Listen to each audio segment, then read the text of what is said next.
존경하는 여러분들 반갑습니다.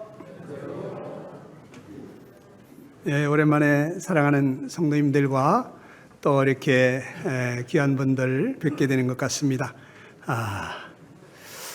5월은 가정의 달이라고 하는데 참 이 가정이 바로 서야 이 사회가 바로 서고 또 이 사회가 바로 서야 또 나라가 바로 설 것이고 이 세상이 바로 서리라 생각이 드는데 이 가정은 참 하나님께서 우리 인생들에게 주신 사회의 가장 작은 공동체이면서 천국의 축소판이 아닌가 이런 생각을 해보게 됩니다. 그래서 이 시간에 하나님의 가족이십니까? 하는 이러한 제목으로 좀 말씀을 드리기를 원하는데요. 세상에서 가장 행복한 얼굴이 어떤 얼굴일까를 한번 생각해 봤어요. 얼마 전에 이렇게 공원을 거니는데 앞에서 한 30대 주부하고 한 60, 70대 되시는 친정어머니신지 할머니 한 분이 유모차를 밀고 오시는데 얼굴이 그냥 광채가 나더라고요. 얼굴이 굉장히 행복한, 어두운 그림자는 전혀 없는 너무너무 행복한 얼굴을 하고 오시는 거예요. 그래서 뭐가 저렇게 행복하실까? 어떻게 얼굴이 저렇게 밝지? 그래서 제가 가까이 가봤습니다. 근데 유모차 안에 어린애기가 하나 누워있더라고요. 근데 그 아기를 지금 유모차를 밀고 오면서 그렇게 행복해 하는 거예요. 그 모습을 보면서 참, 이 아기들이 정말 우리에게 기쁨을 주는 선물이구나. 이런 생각을 하게 됐습니다. 여러분, 나이가 들수록 더 그런 거 느끼죠? 별로 웃을 일이 없는데, 손주들이 생기면, 그 손주들이 자라나면서 아장아장 걸으면서 그 예쁜 짓 하는 하나하나가 너무너무 사랑스럽잖아요. 근데 어린아기가 가정에 태어나면 할머니, 할아버지, 엄마, 아빠뿐만이 아니라 언니, 오빠들, 식구들이 다 기뻐하는 것 같아요. 어린아기가 태어났는데 거기서 인상 쓰는 사람이 아무도 없는 것 같아요. 전부 다 와가지고 으르르 깨꿍 하면서 전부 다 깨꿍놀이를 하십니다. 하나같이 아기를 보면서 그렇게 참 밝게 웃는 모습을 보면서 이 참 어린아기는 우리에게 큰 기쁨을 주는구나. 우리 교회에도 이러한 새 생명들이 이렇게 자꾸 태어나게 될 때 우리 하나님 아버지께서도 굉장히 기뻐하시겠다. 이런 생각이 들었습니다. 사람이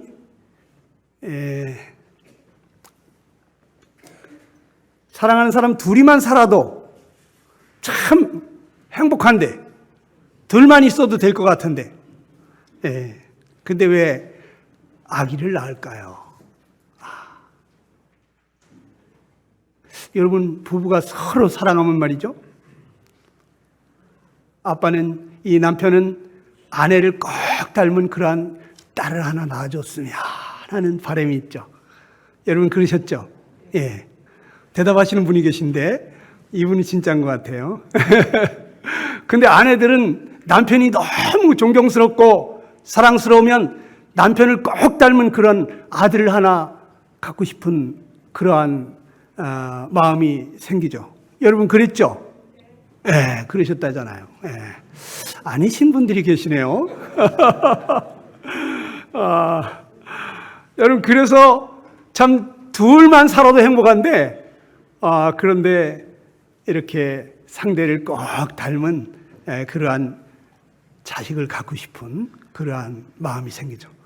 저희 집사람은 결혼하고 나서 6개월 동안 아기가 안 생겨가지고 뭐가 잘못됐나 하고 간절히 기도했답니다. 그런데 6개월 만에 아기가 생겨서 얼마나 기뻐했는지. 아무튼 간에 하나님께서는 참 부부를 중심으로 해서 이제 자녀를 낳고 이러한 그 가정을 꾸려가기를 원하신 것인데, 우리가 이 가정을 참 어떻게 이끌어가야 될 것인지,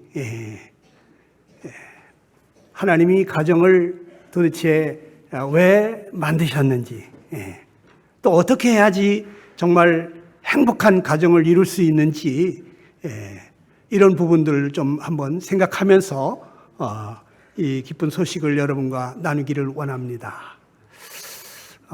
부모의 책임의 완성은 자녀들이 장성해서 참 좋은 짝을 만나서 행복하게 사는 모습을 보는 거, 여기까지 가야 되는 것 같아요.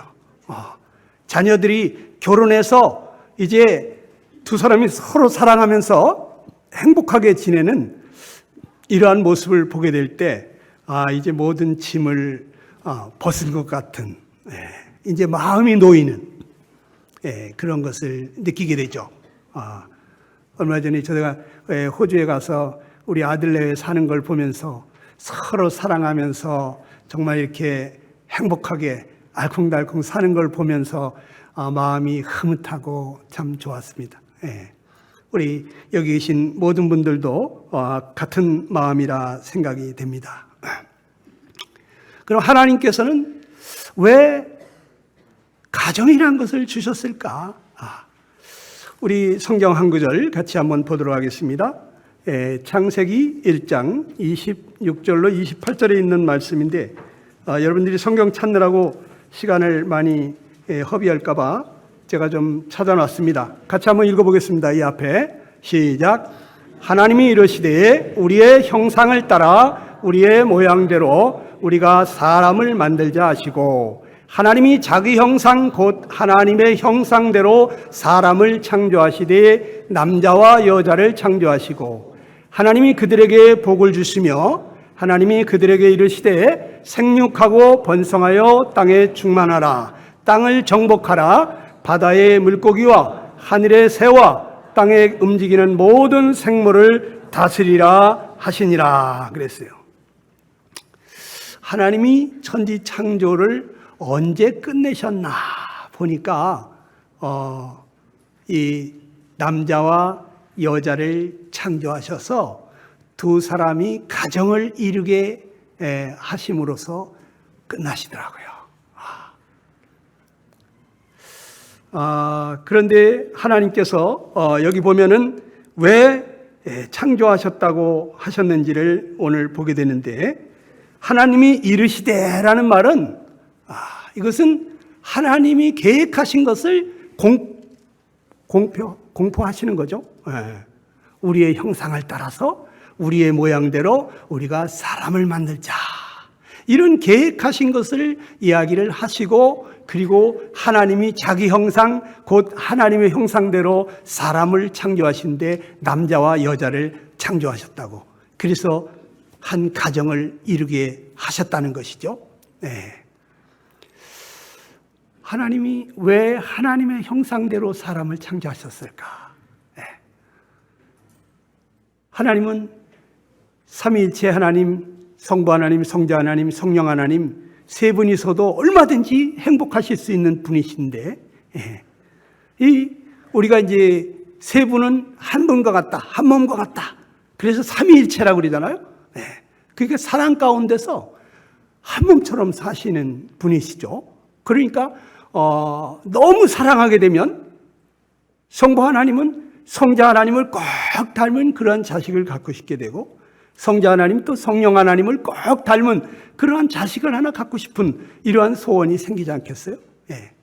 그래서 이 세 하나님께서 우리가 우리의 모양대로 우리가 사람을 만들자, 이런 계획을 하시고, 우리가 그래 같이 그 자녀들과 같이 살자, 그래서 하나님이 자기 형상으로 하나님의 형상대로 남자와 여자를 창조하셨다는 거예요. 그리고 이 자녀들을 보니까 너무 사랑스러우니까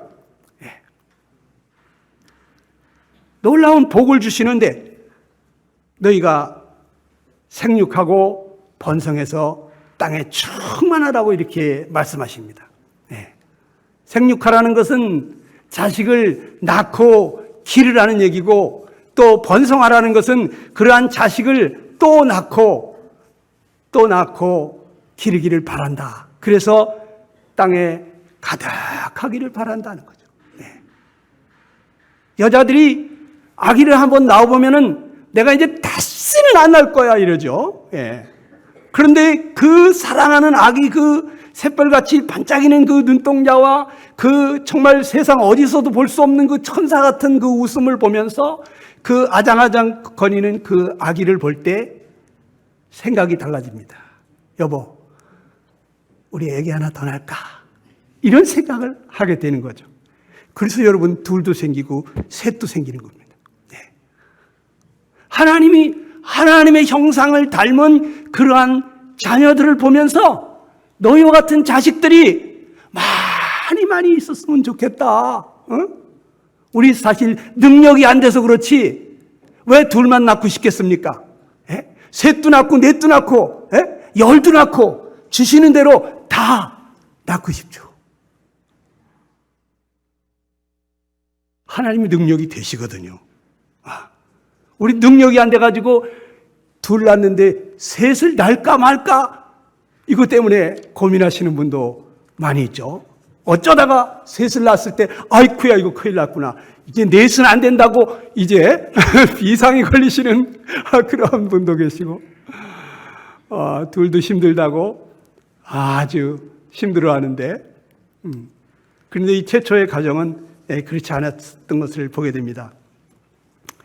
이 최초의 하나님이 가정은 말이죠, 사랑으로 하나가 된 그러한 가정이었던 것을 보게 되는데, 창세기 2장 23절 이하를 보면 우리 한번 같이 읽어볼까요? 시작. 아담이 이르되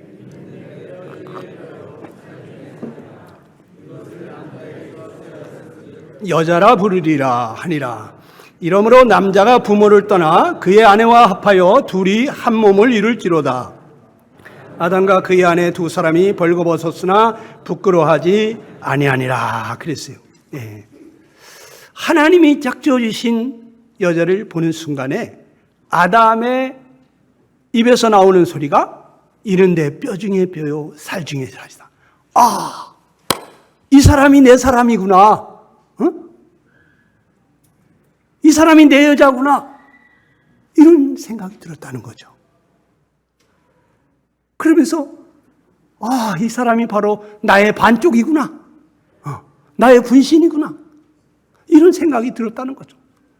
그래서 두 사람이 서로 사랑하면서 사는데, 남자가 부모를 떠나 그의 아내와 합하여 둘이 한 몸을 이룰지로다 말씀하신 대로 둘이지만 한 몸처럼 부부일체가 돼가지고 그렇게 살았다는 거죠. 그리고 두 사람이 벌거벗었으나 부끄러워하지도 아니했다는 거죠. 하나님이 세워주신 가정이었기 때문에, 하나님이 공인한 가정이었기 때문에, 두 사람은 서로 사랑하는 사람이었기 때문에 부끄러울 것이 없는 거죠. 여러분도 결혼식을 올리게 돼가지고 하나님 보는 앞에서 가족들, 친척들, 친구들 다 불러 모아놓고 이 사람이 내 사람입니다 하고 결혼을 하고 나면 어떻습니까? 하나도 부끄러울 것이 없죠. 그런데 외간 남자를 만나가지고 은밀하게 불륜을 저지르게 될 때는, 그때는 부끄러움을 느끼죠. 이 본성이 이래서는 안 된다는 걸 양심이 가르쳐 주잖아요. 그래서 몰래 숨어서 그런 짓을 하죠. 그 여자들은 그렇지 않습니다. 결혼하신 분들은 아기를 가져도 배를 이만큼 내밀고 다닙니다. 내 사랑하는, 존경하는 남편의 씨가 이 안에 들었다. 아주 일부러 배를 더 내미는 것 같아요. 자랑스럽게. 예. 여러분, 이 두 사람은 아주 행복하게 사랑 가운데서 하나가 되어서 살았던 것을 보게 됩니다. 그리고 이 가정은 아주 기쁨이 넘치는 행복한 가정이었을 것을 생각해 보게 됩니다.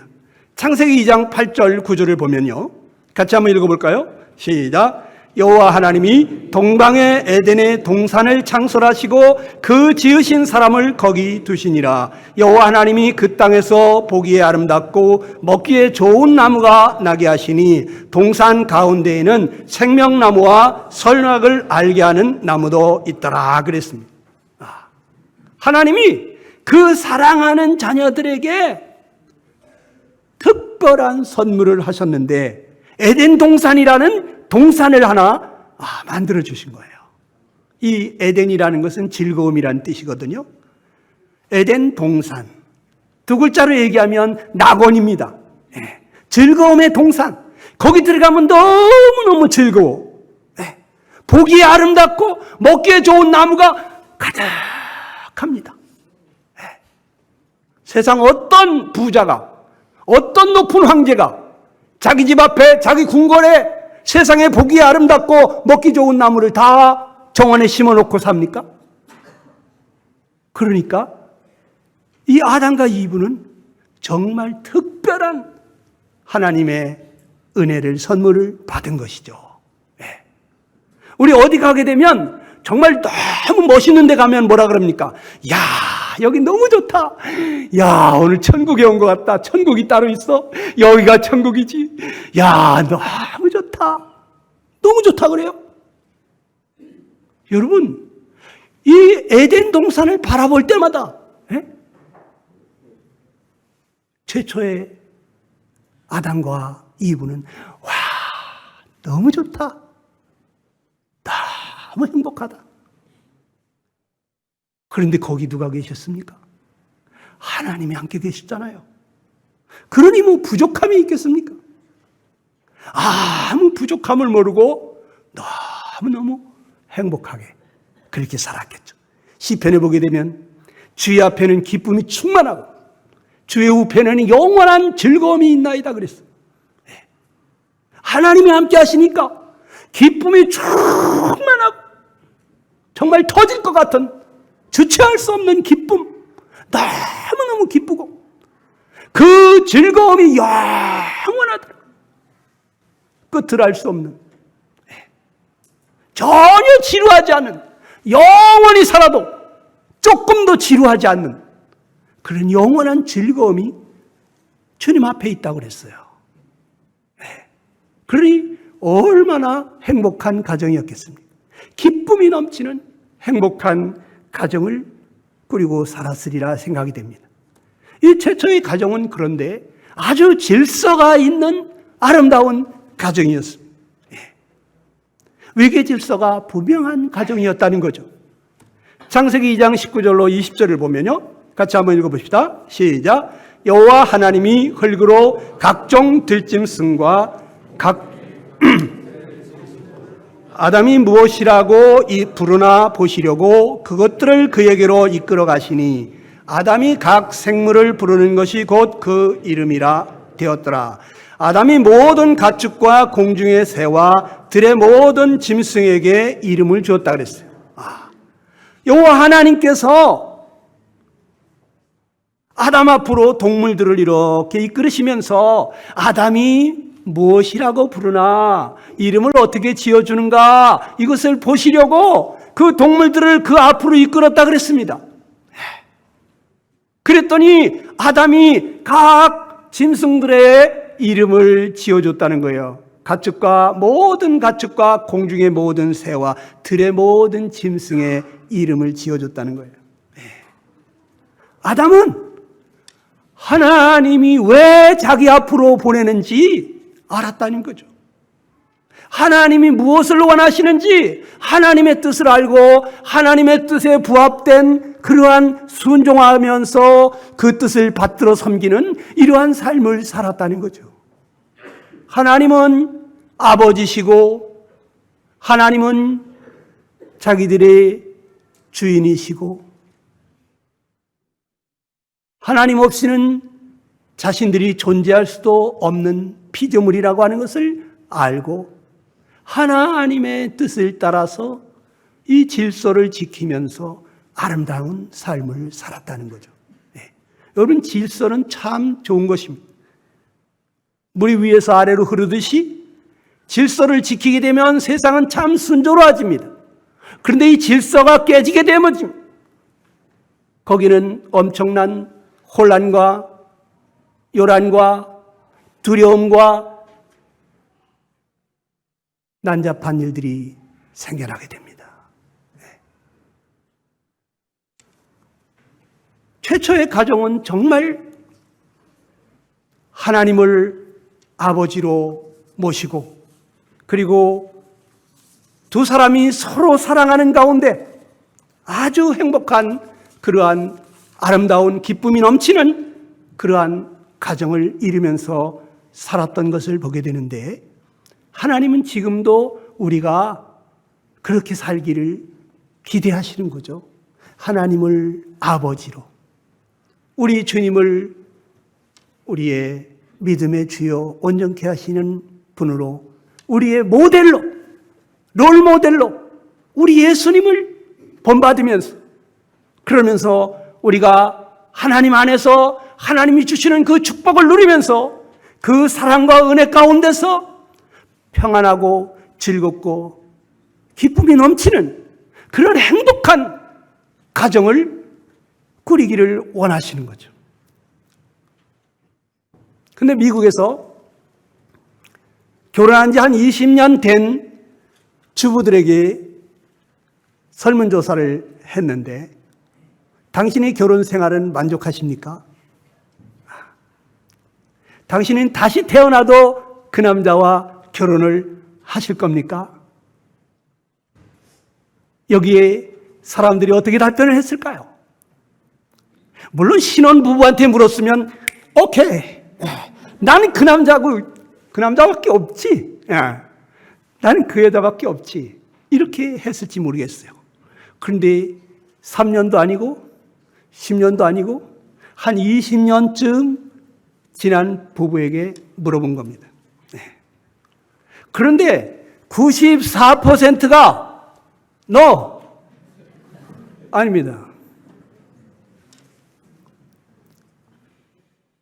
여러분에게 한번 물어볼게요. 여러분, 여기 20년 넘으신 분들 다시 태어난다도 여러분 옆에 그 남편하고 또는 옆에 그 아내하고 다시 결혼하실 마음 있으십니까? 오, 예. 여기 그런 분이 좀 있으시네요.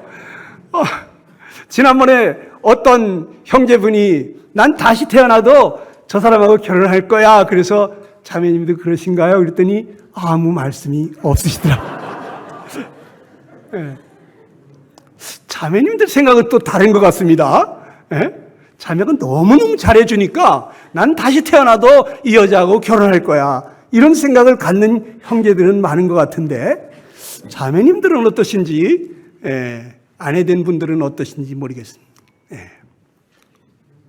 이 결혼 생활이라는 것은 너무너무 행복하고 좋은 것이라야 되는데, 그런데 이 결혼 생활이 무슨 십자가를 하나 진 것 같이 말이죠.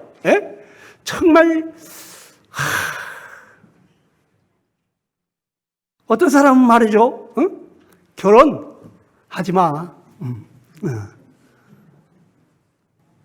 근데 안 하면 아쉽고 하면은 또 이게 후회가 되고 그렇다고 합니다. 근데 여기 계신 분들은 그렇지 않으실 줄로 믿습니다. 왜 이 세상의 가정들은 그렇게 행복하지 못할까? 성경에 보게 되면 이 하나님의 가정, 정말 이 행복한 가정을 깨뜨리는 가정 파괴범이 있어요. 가정 파괴범. 하나님과 원수, 하나님의 대적자, 하나님이 그 행복한 가정을 그리고 그렇게 행복하게 사시는 꼴을 보지 못하는 그러한 가정 파괴범이 있어요. 그게 바로 사탄 마귀인 것입니다. 사단 마귀가 최초의 가정에게 왔습니다. 그 가정의 구성원 중에 제일 약한 여자에게로 찾아왔습니다. 그리고 하나님의 사랑을 의심케 하는 말을 하기 시작합니다. 이 가정을 깨뜨리기 위해서 창세기 3장 1절로 3절에 보면 다 같이 한번 읽어보겠습니다. 시작.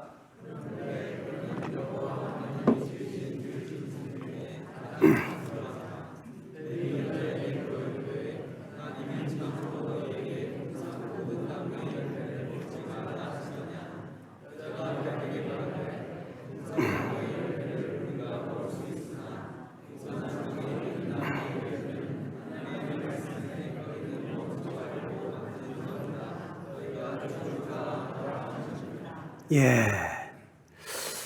여기 보게 되면 이 뱀을 통해서 이 뱀은 옛뱀 큰 용이라고도 하는데 여러분 용에 대한 그림도 보고 동상도 보고 다 봤는데 용을 못 보셨죠?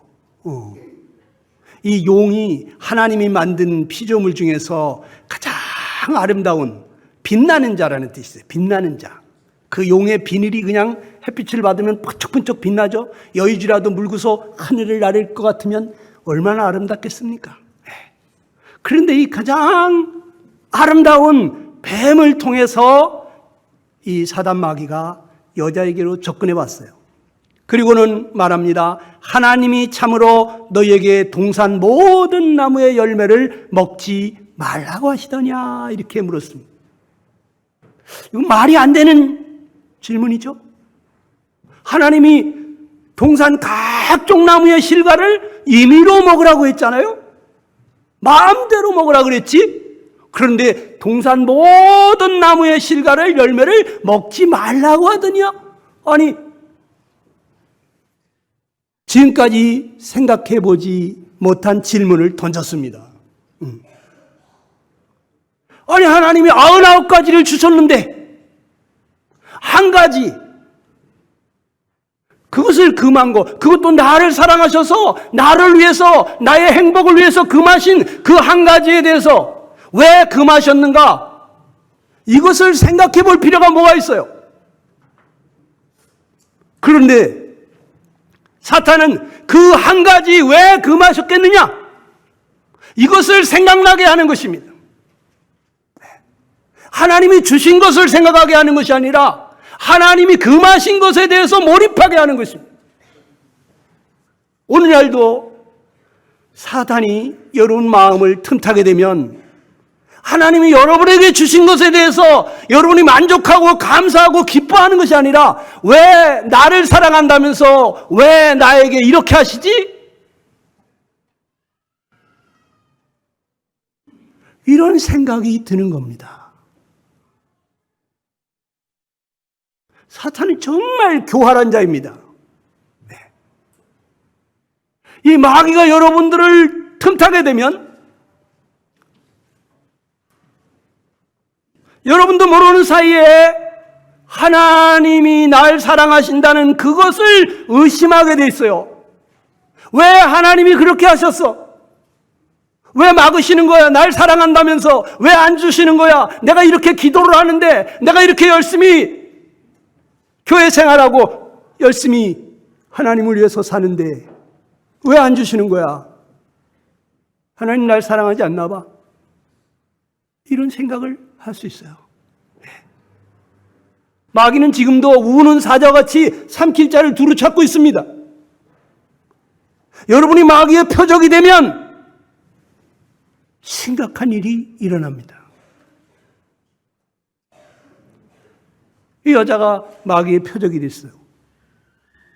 그러니까 하는 말이 여자가 뱀에게 말하기를 동산 나무의 열매를 우리가 먹을 수 있으나 이렇게 얘기했습니다.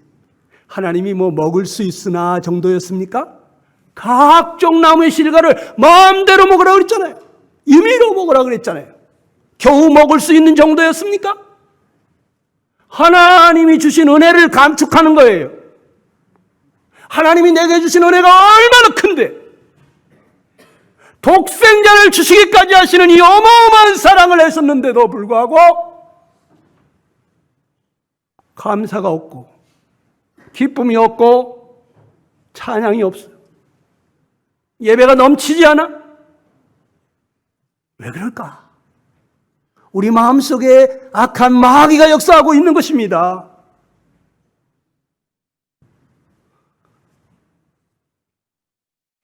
그리고는 말하기를 동산 중앙에 있는 나무의 열매는 하나님 말씀에 너희는 먹지도 말고 만지지도 말라고 하나님이 하지도 않은 말을 덧붙이고 있습니다.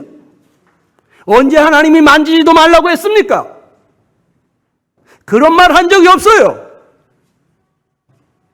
동산 중앙에는 생명나무도 있습니다. 왜 그거는 생각 안 하고 그걸 따먹으면 내가 영생할 수 있는데 왜 먹지 말라고 한 선악과만 생각합니까? 마귀가 하는 일이 그래요. 늘 하나님이 나를 얼마나 사랑하시는지 그 사랑을 의심케 하고 하나님이 주시지 않은 것에 대해서 불만이 생기고 불평이 생기고 원망이 생기고 그래서 내 힘으로 살아보려고 하는 것입니다. 하나님을 의지하지 않는 것입니다. 하나님이 주신 것에 만족하지 않는 것입니다.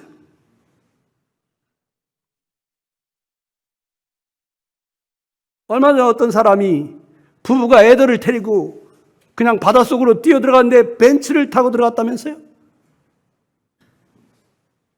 그 집에 보니까 아직도 몇 억이 남아있는데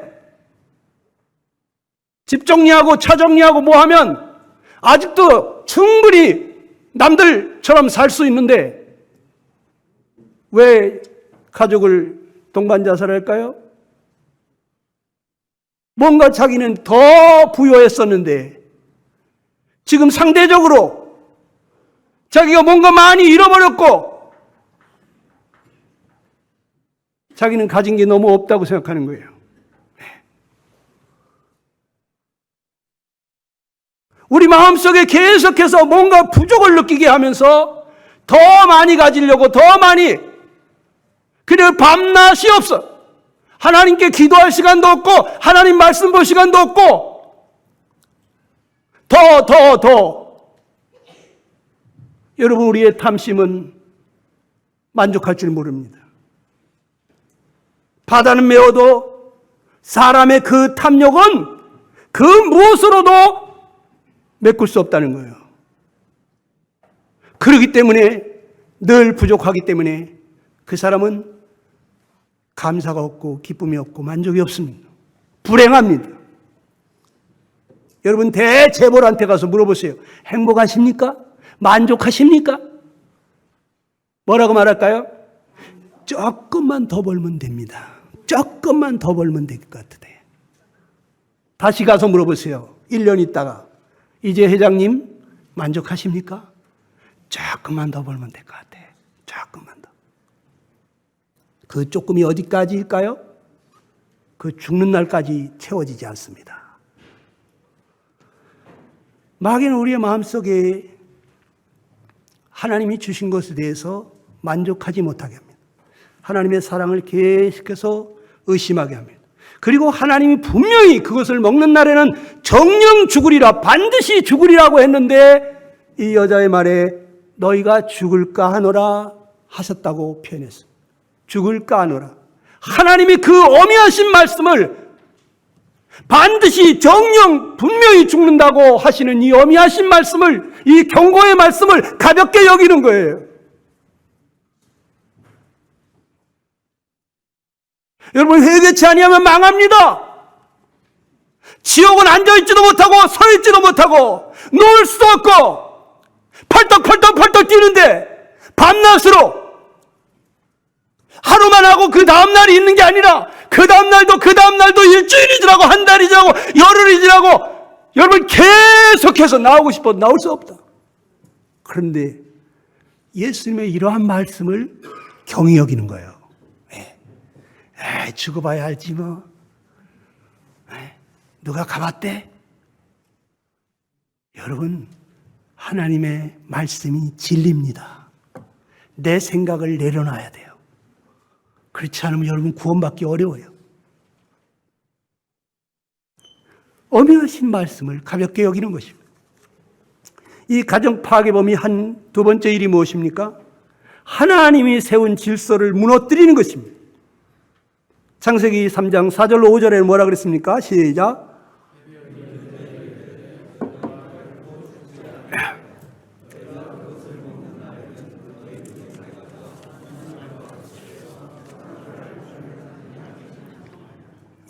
그랬습니다.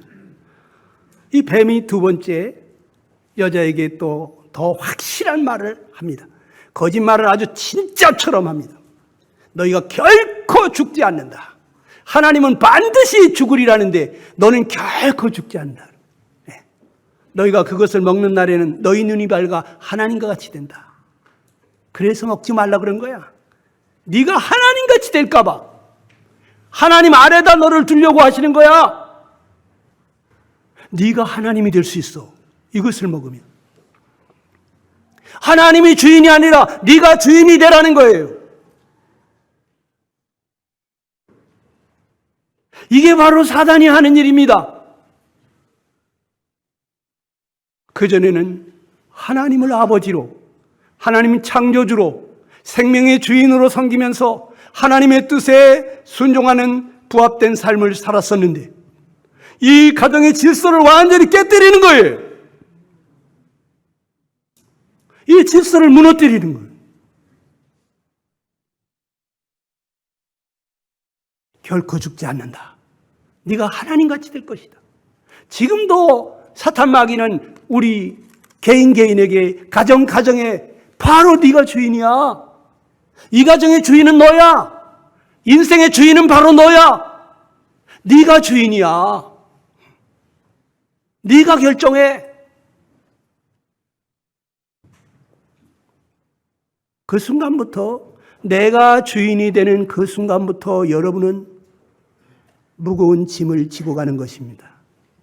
불행한 인생을 시작하는 것입니다. 정말 예수님이 수고하고 무거운 짐진 자 다 내게로 오라. 내가 너희를 쉬게 하리라. 주님께 완전히 맡기고 주님이 내 삶을 이끌어 가시도록 그렇게 주님께 붙어가는 사람. 그런 사람 너무너무 행복합니다. 아무 근심 걱정이 없습니다. 그런데 내가 주인이 되는 순간 모든 앞으로의 장래, 미래, 노후 모든 것이 다 내 문제이기 때문에 내가 해야 되는 거예요. 내가 계획해야 되는 거예요. 내가 열심히 노력해야 되는 거예요. 그러니까 밤잠이 안 오는 것입니다. 스트레스 오는 것입니다. 밥을 못 먹는 것입니다. 불면증에 걸리는 것입니다. 위장장애가 오는 것입니다. 온갖 병이 오는 거예요. 주인이 주님이세요. 그분이 없이는 우리는 이 땅에 존재할 수도 없는 자고 그분이 도우심이 아니면 살아갈 수도 없는 자예요. 그러니까 하나님은 우리에게 생명과 우리가 살아가는 데 필요한 은혜를 주셨다고 그랬어요. 생명을 주셨을 뿐만 아니라 생명이 살아가는 데 필요한 20만 가지 이상의 조건을 이 세상에 갖춰놓고 우리에게 살아가게 하고 계십니다. 근데 우리는 내 노력으로 살아가는 줄을 착각하고 있어요.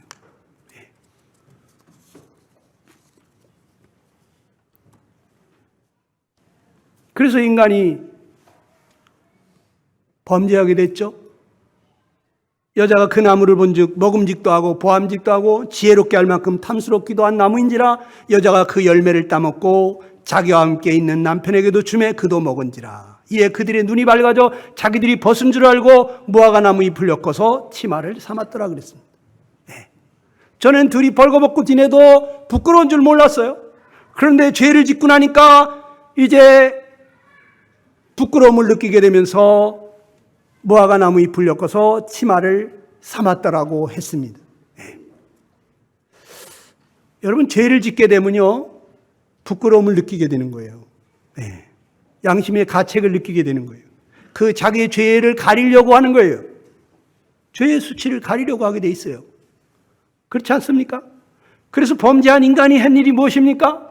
그들이 날이 그날 바람이 불 때 동산에 거니시는 여호와 하나님의 소리를 듣고 아담과 그의 아내가 여호와 하나님의 낯을 피하여 동산 나무 사이에 숨은지라.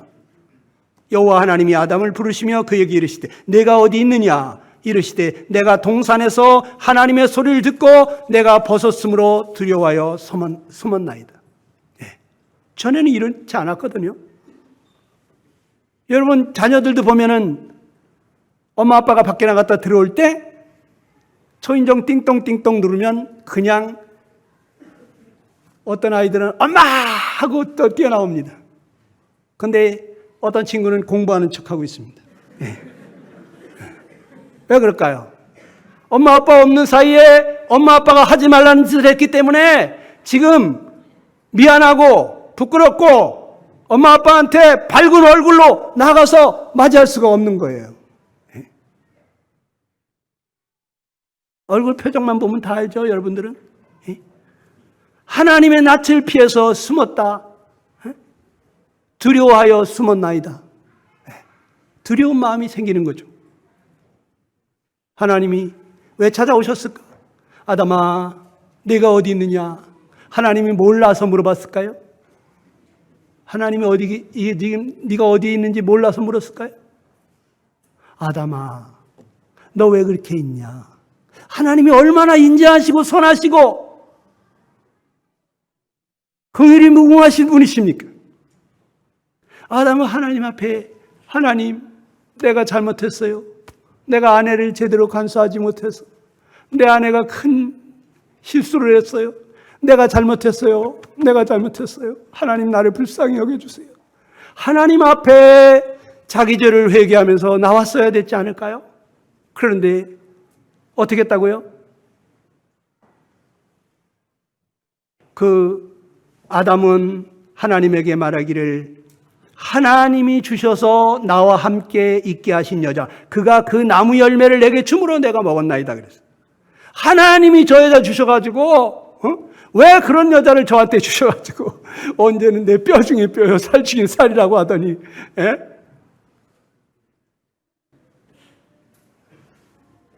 하나님을 원망하는 거예요. 원망스러워하는 거예요. 하나님이 주신 저 여자 때문에.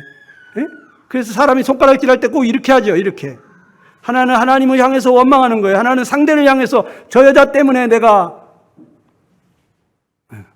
근데 손가락 3개는 나를 가리키고 있어요. 응? 네가 죄인이야. 네가 문제야. 하나님은 우리가 정말 회개하고 뉘우치고 하나님 앞에 나오기를 원하셨을까요? 그런데 아담은 아담대로 아내 탓을 하고 여자는 내가 어찌하여 그렇게 했느냐 했더니 뱀 탓을 하고 뱀이 나를 깨물어 내가 먹었나. 그러니까 이 최초의 아담과 이브는 범죄한 후에 자기가 잘못한 게 없다는 얘기예요. 저 여자가 잘못했다. 저 뱀이 그랬다. 나는 가만히 있는데. 그러신 분들 계시죠? 난 가만히 있는데 와가지고 자꾸 나를 그냥 막 속을 뒤집고 말이지, 자존심을 건드리고 말이지, 내가 도저히 참을 수가 없었다. 당신도 내 입장 되면 아마 그럴걸? 내가 뭘 잘못했는데. 이런 사람들 다 어디가 있어요? 교도소가 있잖아요. 죄 없다는 사람들 교도소에 다 들어있다고 지금. 여기 내가 죄인입니다. 하나님, 내가 죄인입니다. 그런 사람들은 다 여기 있잖아요. 여기 지금.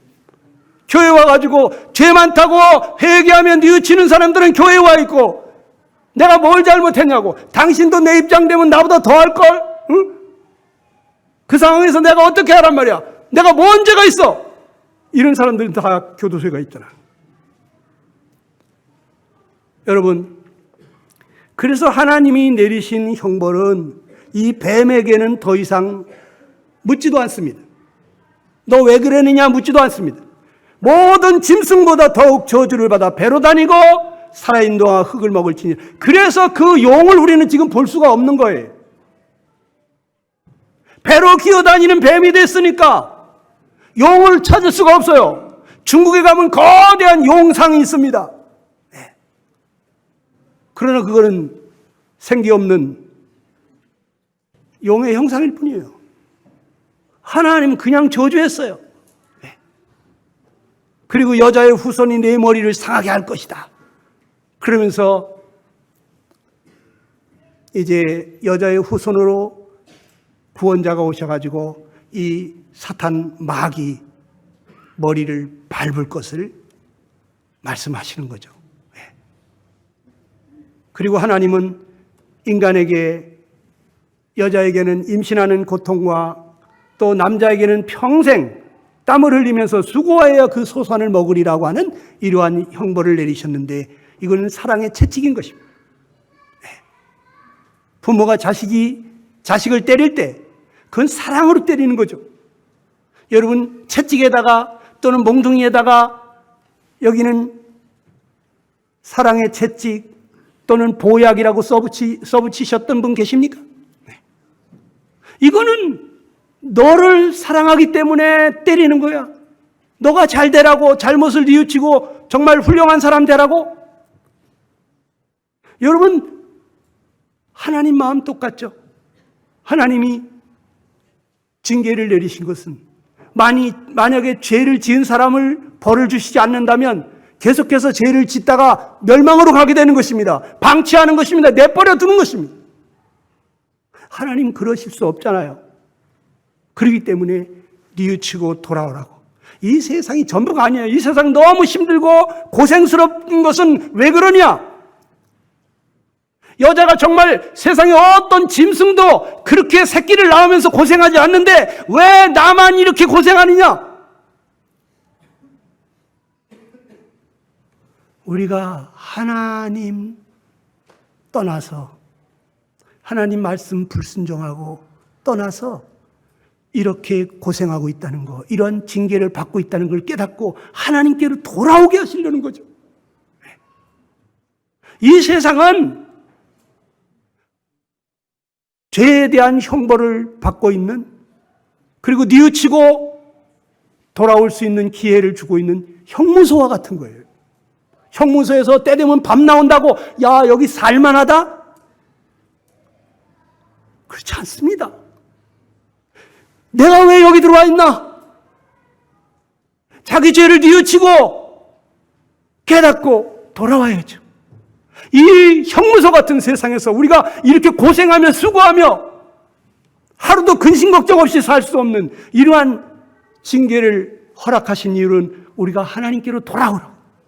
그리고 그 하나님이 우리의 아버지가 되시고 우리의 주인이 되시고 하나님의 사랑과 하나님의 그 은혜와 하나님의 축복 속에서 우리가 예수님을 우리의 롤 모델로 삼아서 예수님처럼 그렇게 예수님을 닮아가는 사람으로서 우리가 행복한 가정을 이루게 되기를 원하시는 거거든요.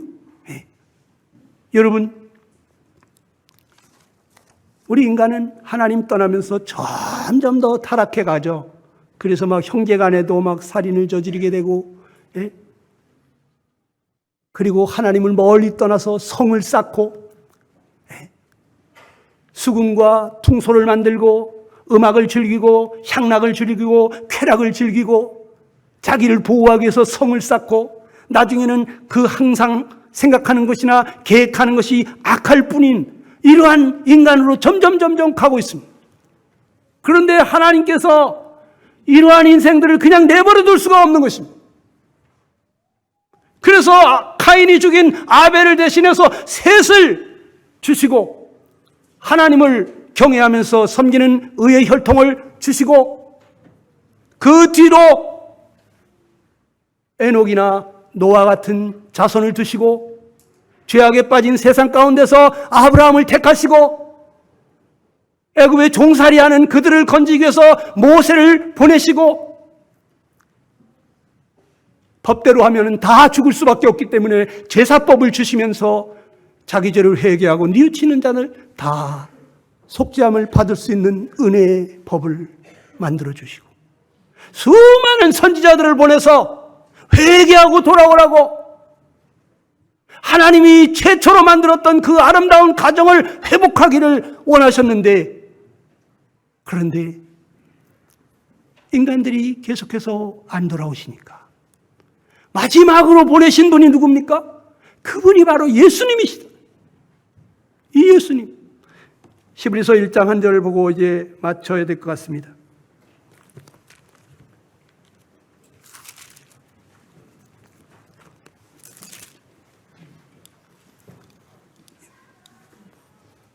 히브리서 1장 2절 3절까지 보겠습니다. 시작. 이 모든 날 마지막에 아들로 우리에게 말씀하셨으니 이 아들을 만유의 후사로 세우시고 또 저로 말미암아 모든 세계를 지으셨느니라. 이는 하나님의 영광의 광채시요 그 본체의 형상이시라.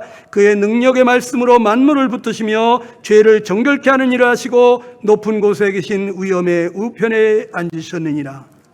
마지막으로 하나님이 보내신 선지자 같은 분이 누구냐? 바로 하나님의 독생자예요. 하나님이 사랑하시는 아들, 그 기뻐하시는 아들, 하나뿐인 아들을 하나님께서 내려보내시면서 여러분과 나를 구원하려고 죄를 정결케 하는 일을 마치시고 하나님 보좌 우편에 앉히셨어요. 누구든지 모든 사람들의 무릎을 예수의 이름에 꿇게 하시고 그 입으로 예수를 주라 시인하며 하나님께 영광을 돌리게 하셨어요. 여러분들이 예수님께서 여러분의 모든 죄를 정결케 하시는 일을 하셨다고 하는 것을 믿으시게 되기 바랍니다. 예수님 십자가에 왜 돌아가셨습니까? 그 거룩하신 분이 4대 성인이라는 분이 왜 돌아가셨습니까? 그분이 왜 다 이뤘다는 말을 했을까요? 여러분과 내 죄에 대한 형벌을 다 끝냈어요. 이제 부활하신 예수님, 그분을 우리가 마음에 모실 때, 우리의 가정에 그분을 주인으로 모실 때 우리의 가정이 다시금 사랑이 넘치는, 기쁨이 넘치는, 질서가 회복되는, 하나님이 가장이 되시는 그 아름답고 행복한 가정이 되는 것입니다. 여러분 가정 만족하십니까? 부족함이 있습니까? 예수님이 이 땅에 오셔서 최초로 하신 표적이 무엇입니까? 가나의 혼인잔치에 와서 떨어졌던 포도주를 주님께서 새로운 포도주로 바꿔주시면서 기쁨이 충만하게 하셨어요. 예수께서 여러분과 나의 주인이 되셔서 축복하시지 않으면, 그분이 나와 함께 동행하시지 않으면 우리는 결코 이 부족을 면할 수가 없습니다. 우리가 애쓰고 힘쓰고 노력하고 준비해도 그 포도주 떨어지는 것처럼 우리는 늘 부족을 느낄 수밖에 없어요. 그러나 주님이 오셔서 축복하시면 우리는 아무 부족을 모르는 것입니다. 오늘 여러분 개인에게, 가정에 이런 축복이 임하게 되기를 간절히 축원합니다. 기도하겠습니다.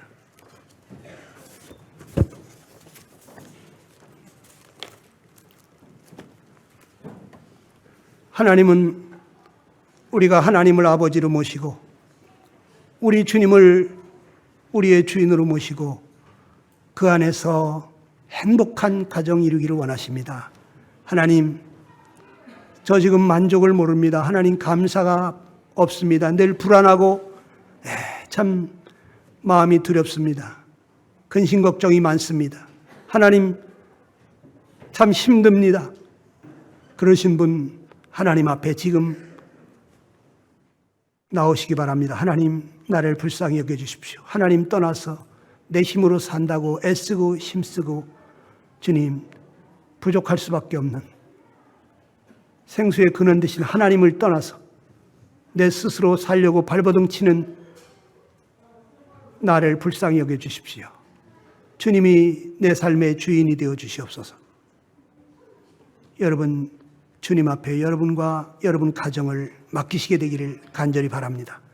여러분 각자 잠깐 기도하시기 바랍니다.